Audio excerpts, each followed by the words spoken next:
আবারও দলের বিপদে ত্রাতার ভূমিকায় শামীম হোসেন পাটোয়ারি। প্রথম টি-20তে যেখানে শেষ করেছিলেন, দ্বিতীয় ম্যাচে যেন সেখান থেকেই শুরু করলেন। আরও একবার তার ব্যাটে চড়েই প্রথম ইনিংসে সম্মানজনক স্কোর দাঁড় করালো বাংলাদেশ। টাইগারদের ফিনিশিং নিয়ে দুশ্চিন্তার ভারও দিন দিন কমিয়ে দিচ্ছেন চাঁদপুরের এই কৃতি সন্তান।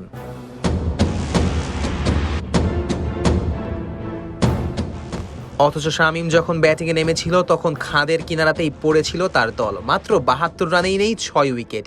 সবাই যখন ভেবেই নিয়েছিল তবে কি ১০০ রানের আগেই অল আউট হয়ে যাবে বাংলাদেশ, কিন্তু ক্যারিবিয়ানদের বোলিংয়ের সামনে দেশের হয়ে ঢাল হিসেবেই দাঁড়ালেন শামীম। ১৭ বলে খেললেন ৩৫ রানের ঝড়ো এক ইনিংস, যেখানে ছিল ২টি চারের সাথে ২টি ছক্কার মার। এ যেন ক্যারিবিয়ান দ্বীপপুঞ্জে শামীমের টর্নেডো, যে ঝড়ে লন্ডভন্ড ওয়েস্ট ইন্ডিজের বোলাররা।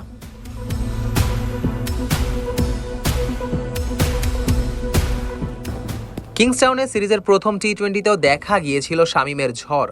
শেষ দিকে ব্যাটিংয়ে নেমে মাত্র ১৩ বলে খেলেছিলেন অপরাজিত ২৭ রানের ইনিংস। একটি চারের সাথে সেই ম্যাচে মেরেছিলেন ৩টি বিশাল ছক্কাও। আর এবার যেন আরও ক্ষুরধার তিনি।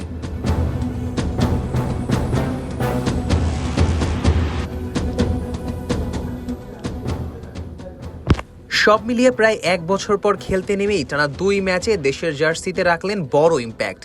আর ২০২৩-এর জানুয়ারির পর থেকে আন্তর্জাতিক টি-20তে ৭ ম্যাচ খেলে করেছেন ১৯২ রান, যেখানে নজর কাড়ে প্রায় ১৪০ ছুঁই ছুঁই স্ট্রাইক রেটের ঝড়।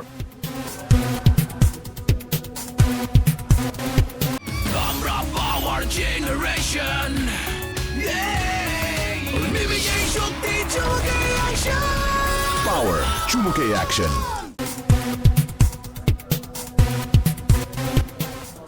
কিংসটাউনে দ্বিতীয় টি-20তে লিটন সৌম্যদের ব্যাটিং ব্যর্থতায় মাঠেই মশকরা শুরু করে দিয়েছিল ওয়েস্ট ইন্ডিজের ফিল্ডাররা।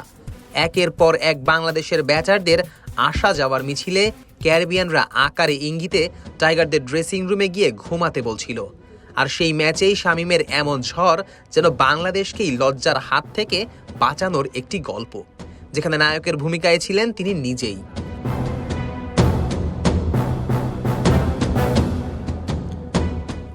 বলা যায় শামীমের এই ২ ইনিংসের পর ফিনিশিং নিয়েও টাইগারদের দুশ্চিন্তা কমছে।